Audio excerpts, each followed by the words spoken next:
तो कहानी की शुरुआत 1952 में होती है जब कोंकण गांव में गोटिया नाम का एक बच्चा होता है जिसको मुन्नी नाम की लड़की बहुत पसंद थी। अब मुन्नी उससे 7 साल बड़ी थी और मुन्नी की शादी भी एक जगह फिक्स हो गई थी। अब मुन्नी की जिससे शादी फिक्स हुई थी गोटिया उसको जहर देके मारने की कोशिश किया था, लेकिन फॉर्चुनेटली वो बच गया। ऐसे में गोटिया की माँ उसे छड़ी से मार के डांटती है कि तेरी शादी मुन्नी से नहीं हो सकती, लेकिन गोटिया मान ही नहीं रहा था। ऐसे में गोटिया को पकड़ के उसका मुंडन कर दिया जाता है। वहीं उसके सामने ही मुन्नी की शादी भी दूसरे इंसान से होती है। अब यहां मैं क्लियर कर दूं कि गोटिया का उपनयन या जनेऊ हुआ था, जो कि मुंडन से अलग होता है। इसे हम थ्रेड सेरेमनी भी कहते हैं। वैसे कई जगह इस सेरेमनी को मुंडन कह के ही रेफर किया जाता है। तो हाँ, इस वीडियो के थ्रू आउट भी मैं मुंडन ही बोलूंगा, लेकिन आप समझ जाना मैं उपनयन की बात कर रहा हूँ। खैर, मुन्नी की शादी हो जाने के बाद भी गोटिया नहीं मानता और वो अपनी बहन के साथ चतुकवाड़ी जाने लगता है। चतुकवाड़ी इस गाँव के पास ही एक ऐसी जगह थी जहाँ जाने से सभी लोग डरते थे, लेकिन गोटिया अपनी बहन को मना कर अपने साथ वहाँ लेके जाता है। क्यों? क्योंकि गोटिया वहाँ एक पेड़ के पास काला जादू करके मुन्नी को अपना बनाने के फिराक में था।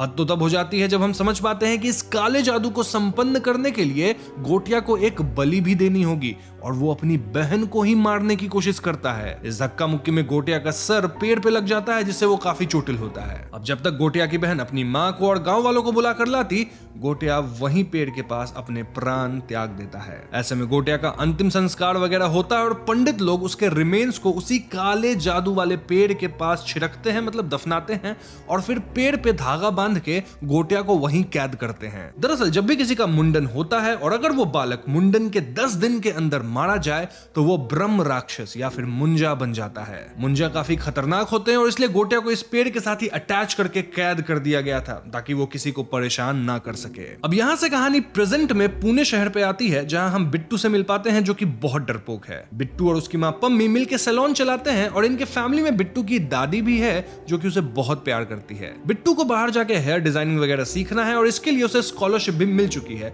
लेकिन बिट्टू की मां पम्मी उसे बाहर भेजना ही नहीं चाहती। अब बिट्टू के पिता इस दुनिया में नहीं है, लेकिन कोई बिट्टू को बताता ही नहीं कि उसके पिता कैसे मारे गए थे। बिट्टू का एक दोस्त भी है जो कि खुद को स्पीलबर्ग बुलाता है और वो वीडियो एडिटिंग, ब्रांड के लिए कैमरा से शूटिंग वगैरह और ऐसे ही क्रिएटिव काम करता है। नाउ बिट्टू की एक चाइल्डहुड फ्रेंड भी है जिसका नाम बेला है, जिससे बिट्टू को प्यार है, लेकिन बेला बिट्टू को गंदा वाला फ्रेंड जोन कर चुकी है और बिट्टू के अंदर इतनी हिम्मत नहीं है कि वो बेला को बोल सके कि वो उससे प्यार करता है। इनफैक्ट देखा जाए तो बेला का एक फॉरेनर बॉयफ्रेंड भी है जिसका नाम है कुबा। बेला जस्ट ने अपना जुम्बा क्लास ओपन करी है जिसका नाम वो कुबेला रखी है। क्यों? क्योंकि कुबा प्लस बेला इक्वल्स टू कुबेला। कुबा तो बेला को प्रपोज करके एंगेजमेंट रिंग भी पहना दिया है दोस्तों। नाउ बिट्टू को अक्सर अजीब नाइटमेयर्स आते हैं जहां वो उसी पेड़ को देख पाता है जिसपे गोटिया और वी कैन से मुंजा कैद है। खैर, आगे हम जान पाते हैं कि बिट्टू एक्चुअली उसी गांव से बिलोंग करता है जिसे हमने ओपनिंग सीन में देखा था, लेकिन पम्मी उसे लेकर गांव नहीं जाती क्योंकि लास्ट टाइम जब ये लोग गांव गए थे तब कुछ हादसा हुआ था जिसमें बिट्टू के पिता मारे गए थे। मोरओवर पम्मी की बिट्टू के पिता के भाई से बिल्कुल नहीं बनती, लेकिन इस बार बिट्टू, पम्मी और दादी जी को गांव जाना ही पड़ता है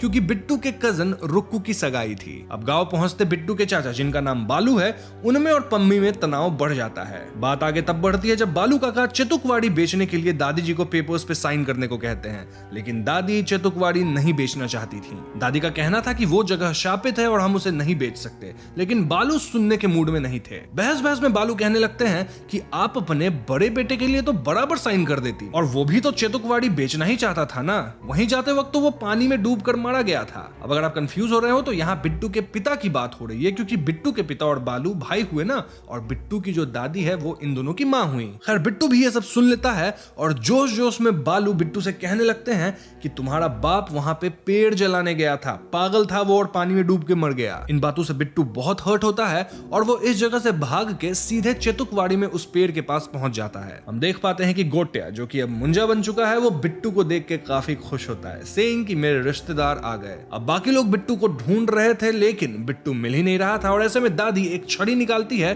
और सीधा चतुकवाड़ी में उस पेड़ के पास पहुंचती है। यहाँ हम जान पाते हैं कि दादी जी असल में गोटिया की ही बहन है जिसे गोटिया मारने की कोशिश किया था। जी हाँ दोस्तों, दोस्तों, दादी यहाँ अपनी माँ वाली स्टिक लेके मुंजा को डराने आई थी ताकि मुंजा बिट्टू को छोड़ दे, जिसे फिलहाल वो पेड़ के जड़ों से लपेट के पकड़े हुए था। अब ये छड़ी क्योंकि गोटिया की माँ इस्तेमाल करती थी, तो कहीं ना कहीं गोटिया, जो कि अब मुंजा बन चुका है, उसे इस छड़ी से डर तो लगता था। दादी यहाँ छड़ी से पेड़ पे मार के मुंजा को डरा के बिट्टू को छुड़ा लेती हैं, लेकिन बिट्टू के निकलने से पहले मुंजा अपने पंजे का निशान बिट्टू के पीठ पे छोड़ देता है। अब दादी और बिट्टू चेतुकवाड़ी से बाहर आते हैं और इन्हें लगता है कि इनका मुंजा से पीछा छूट गया है, लेकिन दोस्तों मुंजा अब आजाद हो चुका था और वो यहाँ दादी की गर्दन मोड़ के उन्हें मार गिराता है। ये सब देख बिट्टू बेहोश हो जाता है और जब उसकी आंख अस्पताल में खुलती है तो उसे रियलाइज होता है कि उसकी दादी वाकई में अब नहीं रही। बालू काका तो बिट्टू पे ही अपनी माँ की मौत का ब्लेम डालते हैं, साथ ही वो कहते हैं कि इस मौत की वजह से मेरी बेटी की जो सगाई थी वो भी पोस्टपोन हो गई। अब इतना ब्लेम तो कोई सुन नहीं पाता और ऐसे में बिट्टू और उसकी माँ पम्मी वापस पुणे की ओर निकल जाते हैं। अब बस में बिट्टू रियलाइज करता है कि मुंजा उसके साथ आ गया था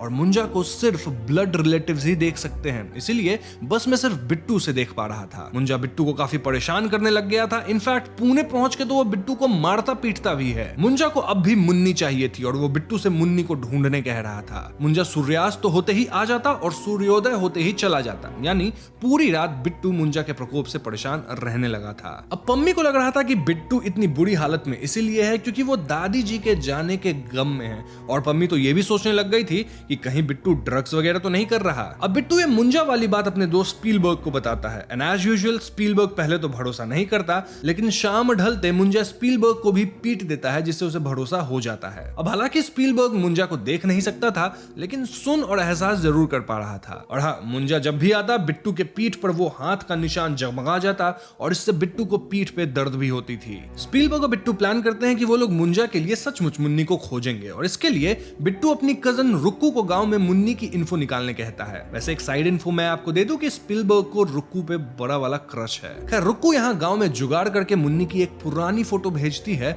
और मुन्नी की शक्ल हूबहू बेला और उसकी माँ जैसी थी। दिस मेंट कि बेला की जो ग्रैनी है वही मुन्नी है और ऐसे में बिट्टू और स्पीलबर्ग उस रात मुंजा को मुन्नी तक पहुंचाते हैं। अब मुंजा देखता है कि मुन्नी तो बहुत बूढ़ी हो चुकी है और ऐसे में मुंजा कहता है कि अब उसे शादी करनी है, लेकिन मुन्नी से नहीं, बेला से। जी हाँ दोस्तों, ये सुन के स्पीलबर्ग और बिट्टू की हालत खराब हो जाती है और यहीं पे इंटरवल होता है। ना इंटरवल के बाद हम स्पीलबर्ग और बिट्टू को दिन के वक्त किसी एल्विस करीम प्रभाकर नामक पादरी के पास जाते देखते हैं, जो कि सुपरनैचुरल में एक्सपर्ट था। प्रभाकर की हरकतों को देख के क्लियर था कि वो ढोंगी इंसान है, लेकिन जब प्रभाकर बिट्टू के पीठ पे पंजे का निशान देखता है वो सीधा मुंजा चिल्लाता है। दिस प्रूव्ड कि प्रभाकर भले फ्रॉड हो, लेकिन उसे मुंजा के बारे में काफी कुछ पता है। इनफैक्ट प्रभाकर कहता है कि इससे पहले वो 4 मुंजा के ठिकाने लगा चुका है। प्रभाकर बताता है कि जब कोई बालक अपने मुंडन के 10 दिन के अंदर मर जाए तो वो ब्रह्म राक्षस और वीकेंड से मुंजा बन जाता है। मुंजा सिर्फ अपने खून के रिश्तेदारों को ही दिखता है और उसे अपनी जिंदगी की अतृप्त इच्छा पूरी करनी होती है। यूजुअली उसकी इच्छा शादी करने की ही होती है और इसलिए जब वो अपने पेड़ से आजाद हो जाता है तो वो अपने किसी खून के रिश्तेदार को होस्टेज बना लेता है, जैसे यहाँ वो बिट्टू को बनाया है। प्रभाकर जी बताते हैं कि शास्त्रीय नियम के हिसाब से शादी करने के लिए मुंजा को फिजिकल फॉर्म लेना पड़ेगा और इसके लिए उसे बकरी के अंदर जाना पड़ता है। अब वो बकरी के अंदर जाएगा कैसे? मुंजा के किसी ब्लड रिलेटिव के खून से बकरी के ऊपर एक खास निशान बनाना होगा जिससे मुंजा बकरी में चला जाएगा। वो बकरी के बॉडी में जाके लड़की से शादी करेगा, देन लड़की की बलि देगा ताकि लड़की और मुंजा दोनों भूत बन के हमेशा साथ रहें। अब मुंजा को रोकने का टेक्निक ये है कि जब वो बकरी के अंदर जाएगा ना, तब शादी करने से पहले बकरी को ही मार डालो जिससे मुंजा भी खत्म हो जाएगा। हालांकि मुंजा ये बात किसी को बताता नहीं, लेकिन प्रभाकर जी को सब पता था, वो सारे राज खोल दिए थे। अब ये सुनते बिट्टू और स्पीलबर्ग प्लान करते हैं कि कैसे वो लोग बेला को लेके गांव जाएं और इसके लिए वो बेला के पास जाते हैं। उससे कहते हैं कि हम एक गांव में शूट करेंगे फॉर योर जुम्बा क्लास और ये सुनते बेला मान जाती है। तो बेला, पम्मी, बेला की जुम्बा वाली कुछ मॉडल्स, प्रभाकर जी, स्पीलबर्ग और बिट्टू गांव पहुंचते हैं। यहाँ गांव में ये लोग बालू काका के घर पे ही रहने वाले थे। कैसे? दादी अपनी यहाँ वाली संपत्ति रुक्कू के नाम करी थी और रुक्कू इन सबको अपने घर पे रुकने के लिए अलाउ करती है। तो गांव में शूटिंग वगैरह शुरू हो जाती है और इसी दौरान बेला बताती है कि वो कूबा से ब्रेकअप करना चाहती है। वैसे इसके ठीक बाद कूबा भी गांव में आ जाता है और बेला वापस उसके साथ हैंग आउट करने लगती है। अब उस शाम कूबा बेला के करीब आ रहा था और अब तक मुंजा आ चुका था और ऐसे में मुंजा कूबा को बुरी तरह मारता है, इतना कि कूबा के दोनों गुलाब जामुन ही खत्म हो जाते हैं, if you know what I mean. अब मुंजा को रुक्कू भी देख लेती है क्योंकि वो भी ब्लड ब्लड रिलेटिव थी और मुंजा कहता है कि मेरी बेला से शादी करवाओ वरना रुक्कू को मैं नहीं छोड़ूंगा, उसके बाल भी छिल दूंगा। ऐसे में बिट्टू, रुक्कू और स्पीलबर्ग मिलके बेला को कोकोनट वाटर की जगह दारू पिला देते हैं जिससे बेला हो जाती है टल्ली। देन वो लोग एक बकरी उठाते हैं और फिर बेला को बकरी के साथ लेके चेतुकवाड़ी पहुंचते हैं। वहां बिट्टू अपने खून से बकरी पे वो सिंबल बनाता है जिससे बकरी के अंदर मुंजा चला जाता है। अब प्लान के मुताबिक ये लोग बकरी को मारने जाते हैं लेकिन टल्ली बेला बकरी को बचा लेती है, जिसके बाद मुंजा बेला में ही इंटर कर जाता है। वहीं बेला की आत्मा बकरी के अंदर चली गई थी। फिर क्या था, पजेस्ड बेला यहाँ सब पे हमला कर देती है और सभी बकरी लेके किसी तरह चितुकवाड़ी से निकलते हैं। रास्ते में इन्हें बालू काका और एक रिश्तेदार मिल जाता है जिनका ये बकरी एक्चुअल में था और बालू काका एंड हिज फ्रेंड इनसे बकरी छीन लेते हैं। ऐसे में ये लोग पम्मी को उकसाते हैं ताकि पम्मी जाके बालू काका से बकरी वापस ले आए क्योंकि बकरी के अंदर बेला की आत्मा थी। अब इस पॉइंट पे जो पजेस्ड बेला थी वो भी गांव आ चुकी थी और वो सब पे हमला कर देती है। तभी आता है प्रभाकर जो कि जादुई नमक के घेरे में बेला को कैद करता है। Now the new plan was कि ये लोग बकरी को लेके आएंगे और बेला की आत्मा वापस उसके शरीर में ट्रांसफर करेंगे by making the same symbol. तो अब जब मम्मी बालू काका के पास बकरी लेने जाती है तो बालू का कहना था कि वो तो बकरी पका के खा गया। ऐसे में प्रभाकर कहता है कि फिर बेला की आत्मा बालू के अंदर है तो बालू को पकड़ो और इसके ऊपर खून से सिंबल बनाओ। सब लोग बालू के ऊपर खून से सिंबल बनाते हैं। वहीं पैरेलल में पजेस्ड बेला रुक्कू को बेवकूफ बना के नमक के घेरे से निकल जाती है। अब यहाँ एक और ट्विस्ट तब आता है जब स्पीलबर्ग बेला वाली बकरी को ढूंढ लेता है। जी हाँ दोस्तों, बालू दूसरी बकरी को खाया था और ऐसे में एक मोमेंट आता है जब बालू देन बकरी रूपी बेला और बेला रूपी मुंजिया एक ही जगह पे थे और तीनों पे खून वाला सिंबल था। इसके परिणाम अनुसार तीनों हवा में लेविटेट करते हैं और इनकी आत्माएं ट्रांसफर होती है। इस ट्रांसफर में बेला के अंदर उसकी आत्मा वापस आ जाती है,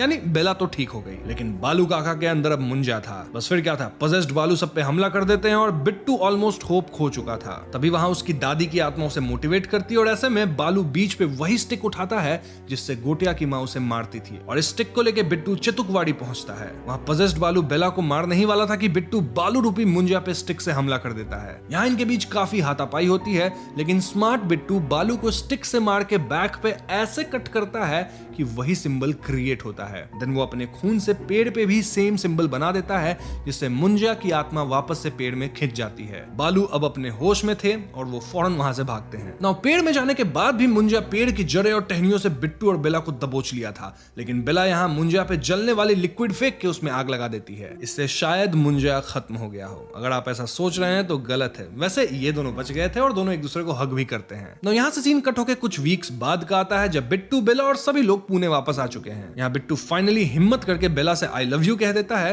लेकिन बेला तो कंट्री छोड़ के ब्राजील जा रही थी एडवांस्ड जुम्बा सीखने। बेला यहाँ बिट्टू को फ्रेंड जोन ही कर देती है और बिट्टू भी फ्रेंड जोन में ही खुश था। इसके बाद हम व्यूअर्स को एक मोन्टाज दिखाया जाता है जहां everyone is doing good, like Prabhakar वापस अपना नकली काम कर रहा है, बेला ब्राजील में एंजॉय कर रही है, स्पीलबर्ग भी अपना धंधा बढ़ा रहा है, बिट्टू भी खुश है, उसकी फैमिली भी खुश है और बालू काका तो खुद को पेड़ बोल के पानी डलवा रहे हैं। बेसिकली बालू काका का दिमागी संतुलन ठीक नहीं रहा है, कहीं बकरी तो नहीं उनके अंदर। अब फिल्म के एंडिंग सीन में हम देख पाते हैं कि कुछ लोग उस पेड़ को काटने लग गए हैं जिसमें मुंजा फंसा हुआ था। दिस डिपिक्ट्स कि जलने के बाद भी मुंजा मरा नहीं है और पेड़ के कटने से वो आजाद हो सकता है। इनफैक्ट इसकी विजन बिट्टू को भी आ जाती है और वो तुरंत स्टिक वापस निकालता है। अब वो काटे गए पेड़ गांव से बाहर ट्रांसपोर्ट हो रहे थे, डिपिक्टिंग कि मुंजा वापस जरूर आएगा। नाउ फिल्म के पोस्ट क्रेडिट सीन में हम जना को देख पाते हैं जो कि जंगल में भास्कर को ढूंढ रहा है। भास्कर तुरंत शायद भेड़िया से ह्यूमन फॉर्म में आया था, तभी तो उसके कपड़े नहीं थे और जना उसे कपड़े देता है जिसमें मुन्नी ब्रांड की चड्डी थी। वहीं मुंजा कहता है मुन्नी और यहीं पे फिल्म खत्म हो जाती है।